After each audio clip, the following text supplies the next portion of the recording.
जिस तरीके से माननीय मुख्यमंत्री जी ने कुछ बेरोजगार युवाओं की मांग पर, जेन्युइन मांग पर जो उन्होंने रिएक्शन दिया है कि कौन है वो 20-25 लड़का लोग जी, जरा देखो तो तुम ही लोग समझ लो, युवाओं की आवाज़ को दबाना चाह रहे हैं जबरन, वो होने वाला नहीं है। अगर कोई बहुत उनसे कद में कहीं बहुत बड़े नेता भी जब पर भी वो आरोप लगाते हैं कि उनको पब्लिसिटी चाहिए इसलिए वो मेरा नाम लेकर के बयान दे, तो मुझे लगता है कि राष्ट्रीय जनता दल के इस जो ये फैसला लिया है उसके साथ व्यवसायी वर्ग को आना चाहिए और लीडरशिप का जो एक मौका राष्ट्रीय जनता दल ने तारापुर को दिया है उस मौका को भुनाते हुए मुझे लगता है कि पूरे वैश्य समाज को एक होकर के है। और मैं हूं हमजा। देखिए, तारापुर विधानसभा की लड़ाई जैसे जैसे वोटिंग का दिन नजदीक आ रहा है और ज्यादा होती जा रही है। नीतीश कुमार ने सभा की, तेजस्वी ने की, दोनों ने एक दूसरे पे हमला किया, मगर नीतीश कुमार के सभा में युवा नारेबाजी करने लगे और नीतीश कुमार गुस्से में आ गए, चिल्लाकर कहने लगे, चिल्लाने दो इन लोगों को,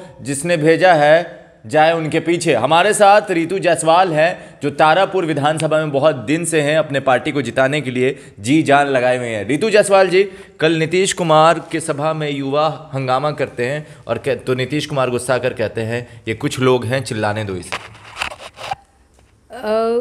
अब तक सुना था कि सत्ता जब बहुत लंबे वक्त तक रह जाती है तो वो बेलगाम हो जाती है, बदजुबान हो जाती है। आज इस बात को हमने कल मुख्यमंत्री जी के मुंह से परिभाषित होते हुए देख लिया है कि सत्ता जब एक लंबे वक्त तक रह जाती है तो बददिमाग और बदतमीज भी हो जाती है। जिस तरीके से माननीय मुख्यमंत्री जी ने कुछ बेरोजगार युवाओं की मांग पर, जेन्युइन मांग पर जो उन्होंने रिएक्शन दिया है कि कौन है वो 20-25 लड़का लोग जी, जरा देखो तो तुम ही लोग समझ लो, वो क्या समझाना चाहते थे? क्या वो अपनी सत्ता का भय, अपने पद का भय दिखा करके उन जुबान को दबाना चाहते हैं? ऐसा नहीं होगा, बहुत ही अशोभनीय है। इसके पहले भी अगर मैं कहूँ तो एक और सभा की बात, नियोजित शिक्षक जब मांग कर रहे थे अपने लिए तब भी उन्होंने कहा था कि कौन हल्ला कर रहा है जी, ये नियोजित शिक्षक है। उनसे कुछ सवाल पूछो तो वो कहते हैं कि उनको पब्लिसिटी चाहिए। अगर कोई बहुत उनसे कद में कहीं बहुत बड़े नेता भी जब पर भी वो आरोप लगाते हैं कि उनको पब्लिसिटी चाहिए इसलिए वो मेरा नाम लेकर के बयान देते हैं, ये सब कुछ बहुत अशोभनीय है। आए दिन आप सभा में लगातार देखोगे कि जब उनकी सभाएं चलती हैं किसी न किसी को वो डांटते या अपने डीएम को आदेश करते नज़र आते हैं कि 2-4 गो केस करो तो जी उस पर, तो ये भय दिखा करके वो सत्ता चलाना चाहते हैं। ये होगा नहीं, 16 साल बहुत है, बददिमाग, बदतमीज और सत्ता से जल्दी ही वो विहीन होने वाले हैं।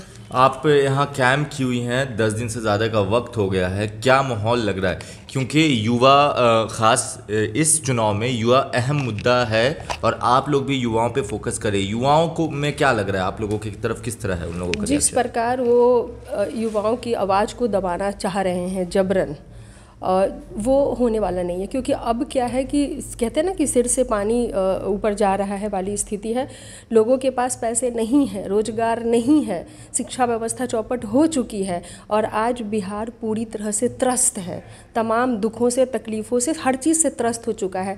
तो ये त्रस्त युवा जो है वो अब मानेंगे नहीं, क्योंकि भूखे या तो जान देंगे या तो क्राइम करेंगे, यही कुछ कर सकते हैं वो।